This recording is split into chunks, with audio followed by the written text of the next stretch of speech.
At a high-tech factory in Pennsylvania, a complex machine broke down, bringing production to a halt. The CEO furiously challenged the janitor to fix it as a joke. He had no idea she was the daughter of the man who built the machine. It was a rainy Thursday evening in Allenton, Pennsylvania. The kind of rain that wasn't loud, but steady, like a quiet reminder that some days just pass in gray. Inside the steel and glass building of CoreMotion Robotics, the lights glowed sterile, almost cold. Elena Marquez moved quietly down the main factory floor. Her mop glided across the tiles with practiced ease, and she hummed softly under her breath, an old Spanish lullaby her father used to sing while fixing circuits late at night. Around her, the world was all wires, blinking lights, and mechanical arms frozen mid-motion. The prototype machines stood like sleeping giants. Workers passed her by without eye contact. To them, she was invisible. Just a janitor. Just a uniform. No one asked her name. No one knew that behind those calm eyes was someone who once dreamed of building the very machines she now cleaned around. But dreams, like machines, sometimes get buried under silence. A loud pop echoed through the factory like a gunshot. Then came the sparks, angry bursts of light from the robotic arm's control unit. The prototype, a sleek next-gen robotic arm meant to revolutionize precision assembly, froze mid-movement. 1 second it was gliding flawlessly. The next it jerked, sparked, and then silence. An alarm blared. Red lights flashed. A monitor blinked and then went black. Chaos rippled across the floor. Whitmore stormed in, his footsteps like thunder. His voice cut through the air. What happened? We have investors flying in next week. Engineers crowded around the control panel, typing frantically, unplugging wires, opening hatches. But nothing worked. The screen remained dark. The arm lifeless. Do something. Whitmore barked, face red with rage. This is a $3 million setback if it's not online by Monday. In the corner, mop still in hand, Elena paused. Her eyes scanned the broken unit. She recognized the circuit behavior. It was familiar. Intimately familiar. Her father had once designed systems that reacted the same way under stress. She could almost hear his voice explaining capacitor feedback loops as he adjusted the old prototype in their Brooklyn garage. But no one was looking at her. Just the janitor. Just someone who cleaned up the messes, not someone who could fix them. Whitmore paced in front of the silent machine like a storm building pressure. His eyes swept over his team, faces pale, eyes wide, useless. Then he spotted Elena, still standing there, mop in hand, watching the control panel with too much focus. He snorted. What? Maybe the janitor wants to give it a try.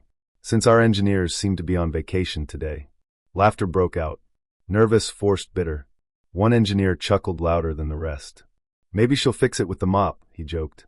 Another added, we've tried everything. What's next, Windex? Elena didn't flinch. She didn't even blink.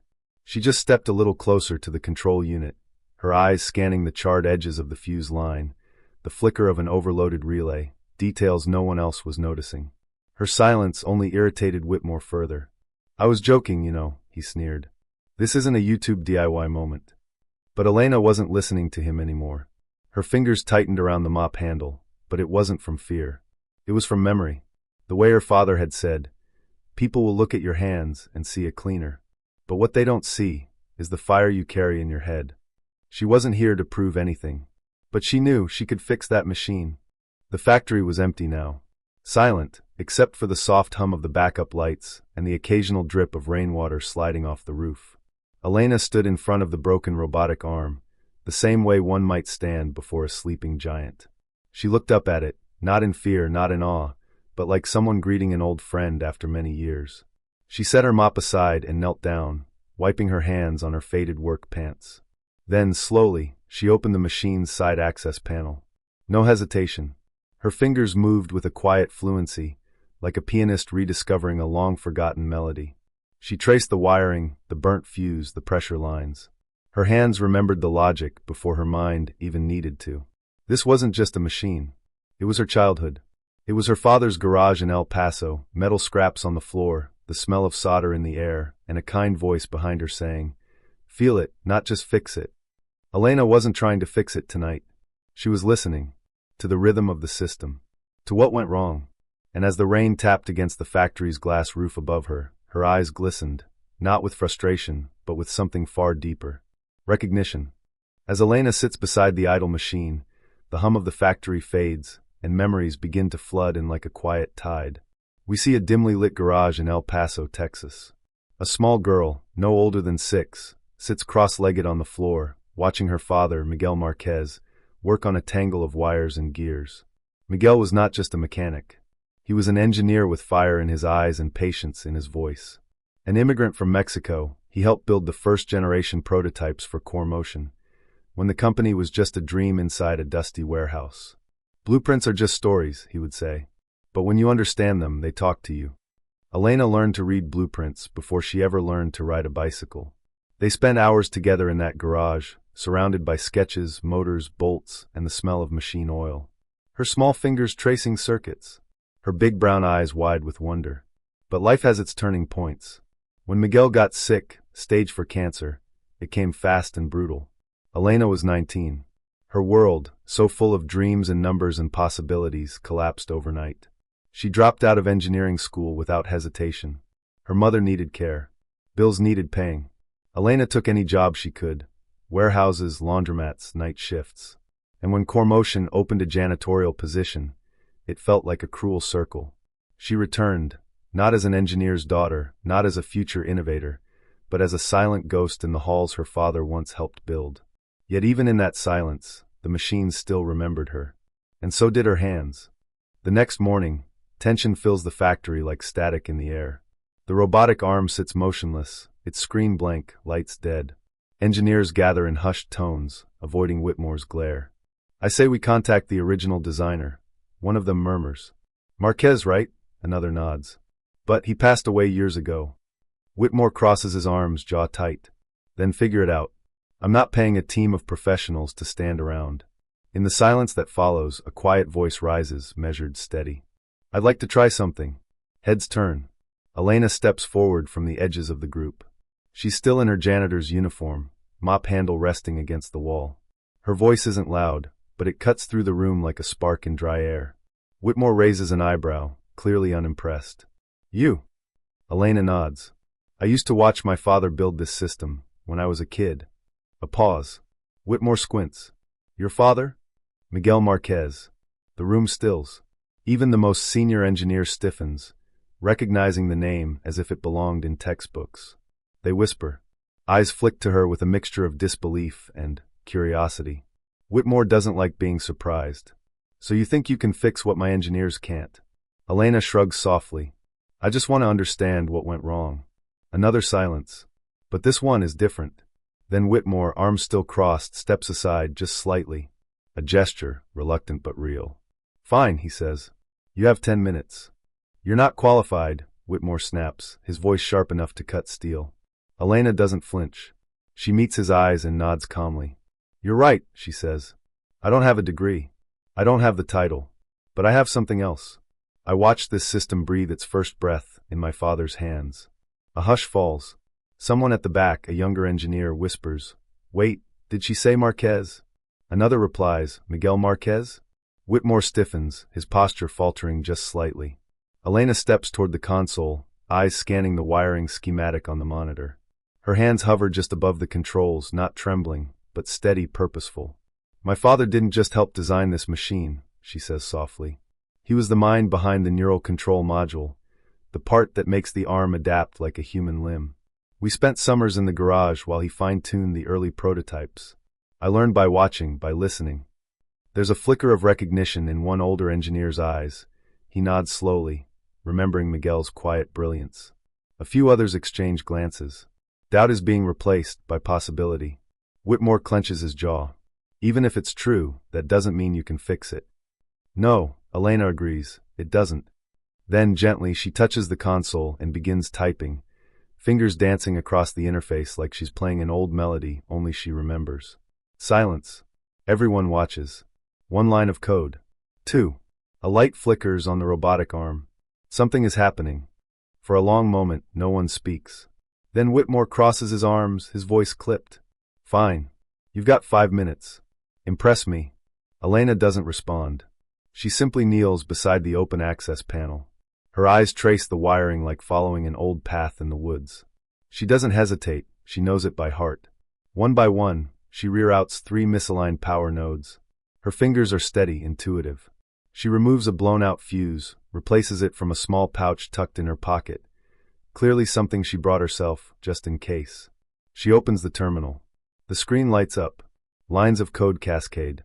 She recalibrates the temperature sensor by hand. Adjusts the torque thresholds on the arm's axis joints.